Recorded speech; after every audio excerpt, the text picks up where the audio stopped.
Hey guys, welcome back to my channel. Thanks for watching. Thanks for subscribing. We are here with day 2 of our 5 days Tea Boutique series. I'm super excited about this stamp set. As you can see here, this is the list of items that I've used for all 5 days. Not necessarily each item every single day, but you know, sometime throughout the week.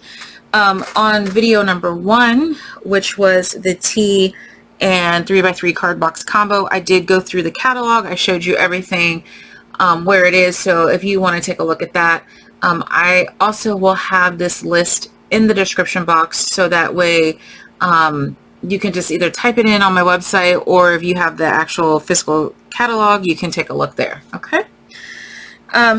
Here is the stamp set. It's the COPPA tea stamp set, or called the Tea Boutique, because I bought the whole boutique, so the whole suite. All right, so I'm super excited about this because you cannot have tea without having biscuits or cookies. How fun is that? If you watched last month's Christmas Scotty week, you noticed I had shortbread Scotty dogs, and how this month I have shortbread Lorna Doone. I absolutely love shortbread cookies or biscuits, depending on which country you're in.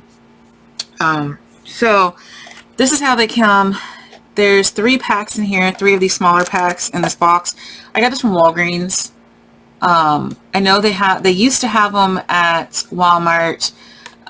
They had a similar cookie in England at Asda that came packaged, and it was a shortbread cookie. I can't remember what the name brand was. And they had them at either Lidl or Aldi's at one point. But yeah, so you can really use any tube-like cookie to do this little slider box. It's super fun, super easy. I'll put it back when I put these in there. So let me give you the measurement of the cookie box, or the cookies, so that way you can use any cookies that measure 1 3/4 by 5.5 by 3/4. Okay, so that's what it is. 1 3/4 by 5.5 by 3/4. Okay. All right, for this project you're going to need 2 pieces of cardstock. Here's my little prototype. I always do my prototype with like a thinner paper, then I don't know what to do with my prototype. Anyway, you're going to need your piece of cardstock and your designer paper. You're going to need your thank you stamp set. I just can't thank you enough with the outline die, which I've already put together.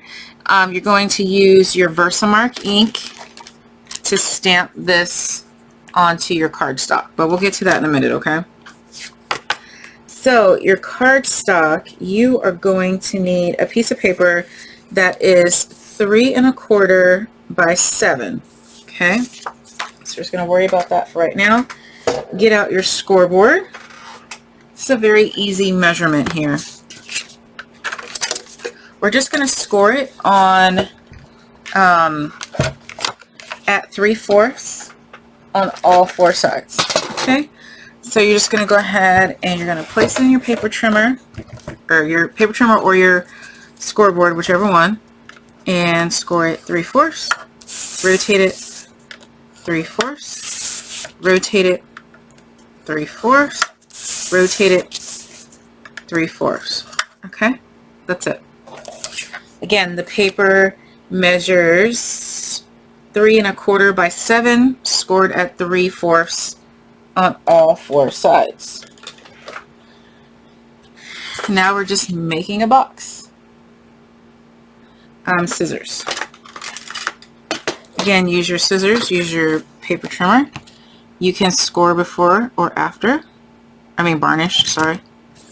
So I'm just cutting up here. I'm going to flip it over, cut up there, just separating those squares from the rectangle, and then mitering the corner. It doesn't matter which way you go. Like if you cut your tabs this way, make sure it's on both sides, or if you cut your tabs on the smaller side, make sure you cut your tabs on the smaller side.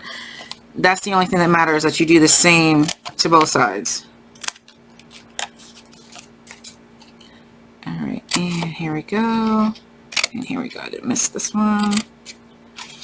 Alright. Fold and varnish.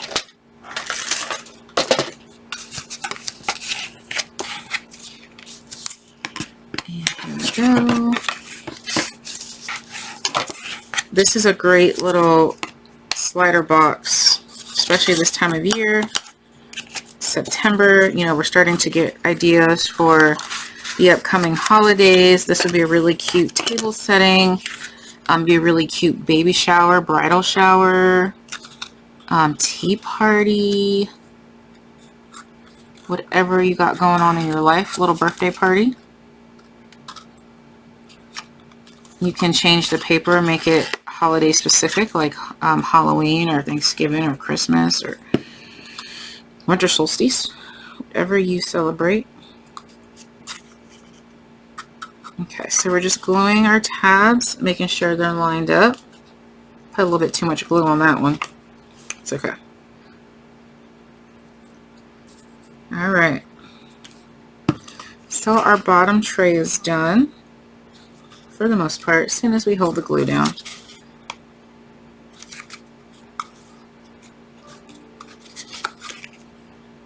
All right.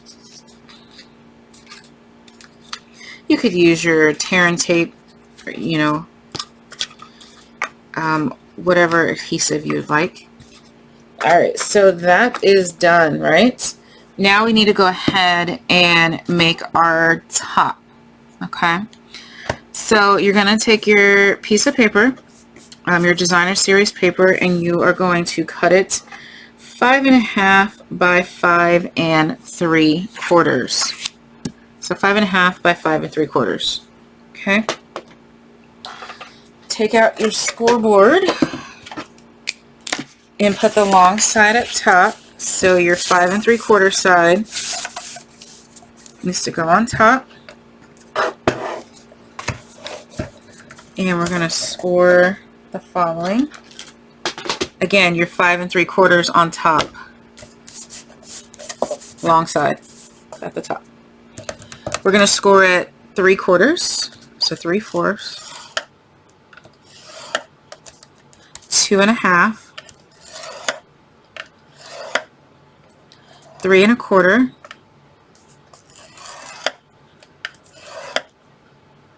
and 5. Okay, so 3/4, 2.5, 3 1/4, and 5. Oh, I say it both ways, the quarters, because some people are used to saying quarters and some people are used to saying the fourth. And I've gotten requests from both, so that's why, in case you guys are wondering why I say both, but 3 3/4, oh, look at me, I'm all messed up. 3/4, 2.5, 3 1/4, and 5. Okay. There you go. Okay. All right. Actually, you know what? I should probably type the measurements out for you guys. I'll do that this time.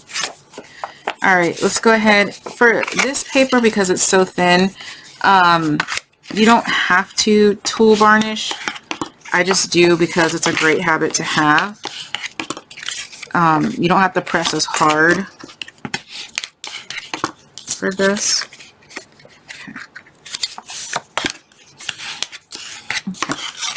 So now what you're going to do before you do any type of adhesive or anything, you're going to make sure that this fits, and you want to determine, you know, what is going to be the most coverage. And so I'm just going to flip mine upside down because I want my most coverage to be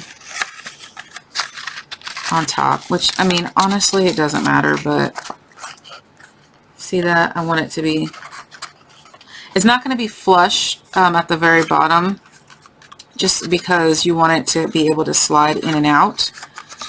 So just gonna kind of, okay. So there you go. I mean, you don't have to be that picky with the side, to be honest. Just pick. Oh, I forgot to say, if you have directional paper, make sure you're using the correct direction, right? All right, before we glue it down, I am gonna go ahead and add all of our pieces. And so what I did for the coffee cup is I took a piece of crumb cake, which I did not list, but I will. And I stamped the VersaMark stamp, or I stamped the stamp in VersaMark ink, straight down, straight up. And then I took the die cut and cut it out. Okay, very easy. Most of you know what VersaMark ink is. It just, when you stamp it, and it's sticky, so you can use either embossing powders or you let it dry and it just shows the pigment of the cardstock. So it's this one here. That. Mine's dirty, but it still works the same. Right.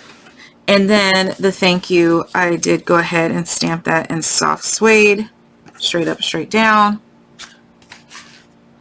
And I'm going to go ahead and glue. If you have these square dies, by all means, use your square dies, because the little stitching on it looks super cute. I don't have those dies, and so I just use my paper trimmer. Actually, no, I think I use an old retired square punch. So, that's perfect timing. Light bulb. All right, so dimensionals on the sentiment, and I'm going to go ahead and pop up the little cup. Oops.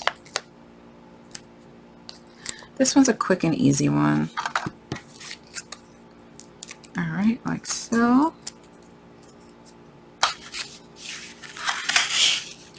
Honestly, don't fuss which side goes where. Just stick it on there. You can make it straight, you can make it wonky, like your teacup is tilting a little bit, however you want. I'm going to add my little sentiment here, and I already stamped using the frame, and that I just can't thank you enough. So there and there. I'm just gonna glue. I'm gonna put a half a dimensional on the bottom. I just cut the dimensional in half. You can use mini dimensionals. I just don't know where mine are. I need to order some more. And then I'm just gonna glue the rest, because I'm gonna glue it to the cup.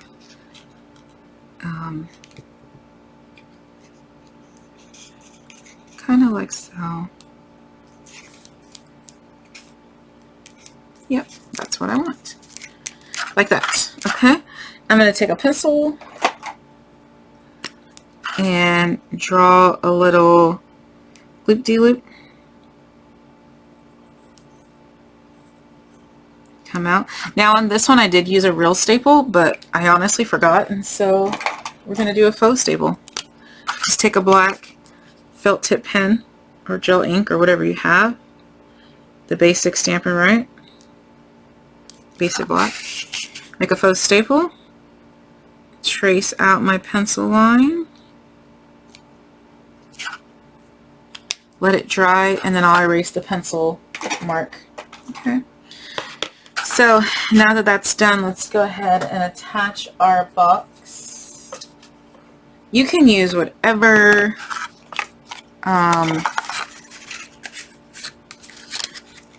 whatever adhesive you want.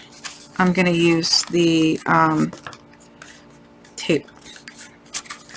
Sometimes it's easier if you go ahead and put the cookies in there, because it gives it like a little bit more room, and you know on there. If you don't have the cookies or anything to put in the box, just don't pull it super tight. Just make sure you can take the box in and out. See how I'm holding it shut? That's what you want to make sure you can do. Okay. Once you put your tape, I forgot to put my tape on there. You can do your glue as well.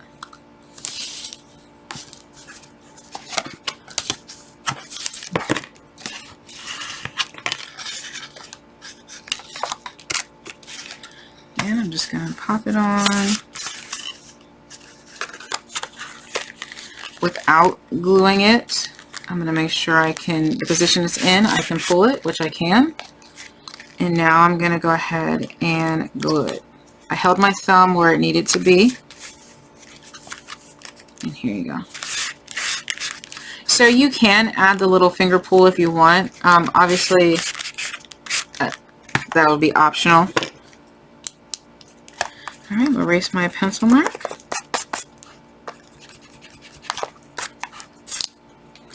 And I'm going to add Wink of Stella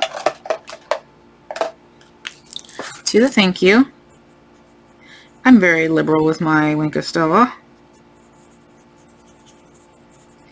And I'm going to dab it on the stripes, I think. This one I only did one little gold thing.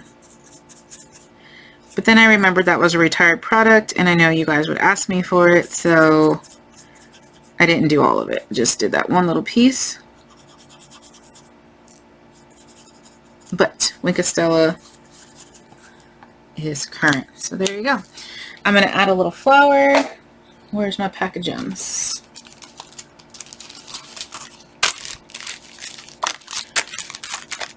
Have my flowers right here.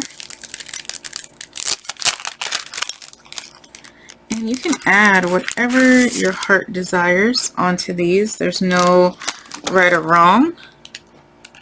It's just what I liked at the time I was creating it. Okay. You can add more gems if you want. I'm just going to go with one.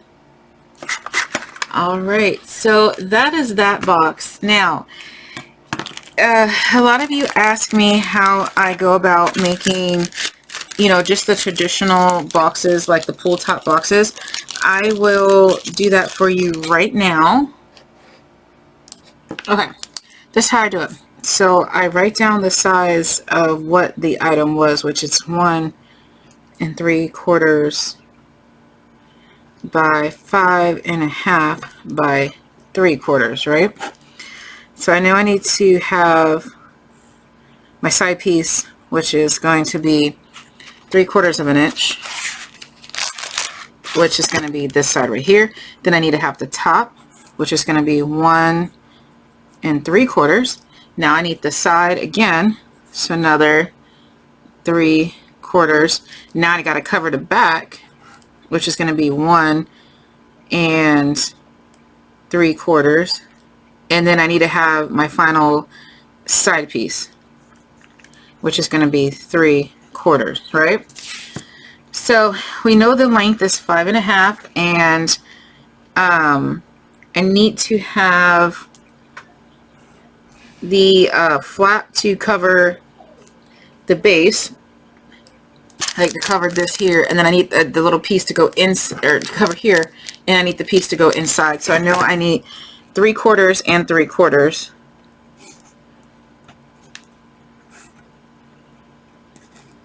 Three slash 4. Okay, so now you're just going to math it. So that's going to be, so that's 1 3/4 plus 1 1/2 plus 1 1/2. Or 5, excuse me, 5 1/2 plus 1 1/2 plus 1 1/2, which is 8 1/2. Yeah, 5, 6, 7, 8 1/2. Yep, that's right. Okay, then you just need to add these all up, which is going to be 1 1/2, 1 1/2.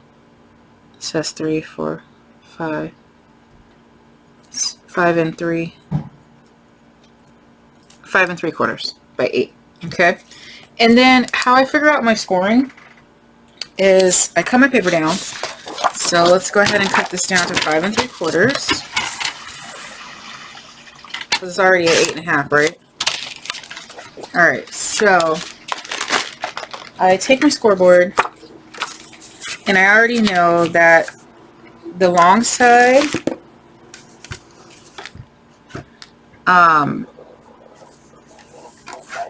is going to be, actually this side is going to be the up and down. So this is where we need to make all of our adjustments here. 3/4, 4, 2 1/2,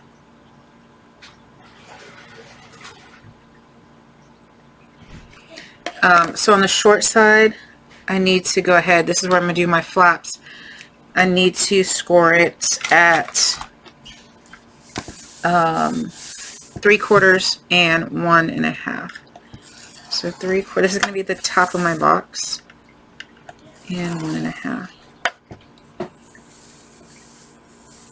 Actually, I think I'm doing this one backwards.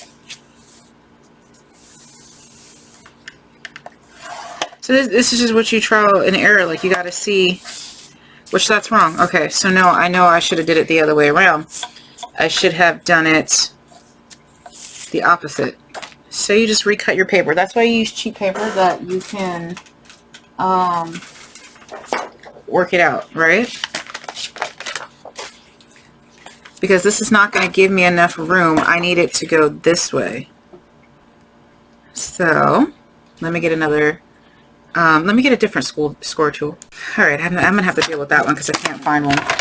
All right, so again, 5 3/4 by 8.5. See, and I make a ton of boxes, and I knew better, but sometimes, you know, I make mistakes too. So on the long side, we want to go at 3/4 and 1.5.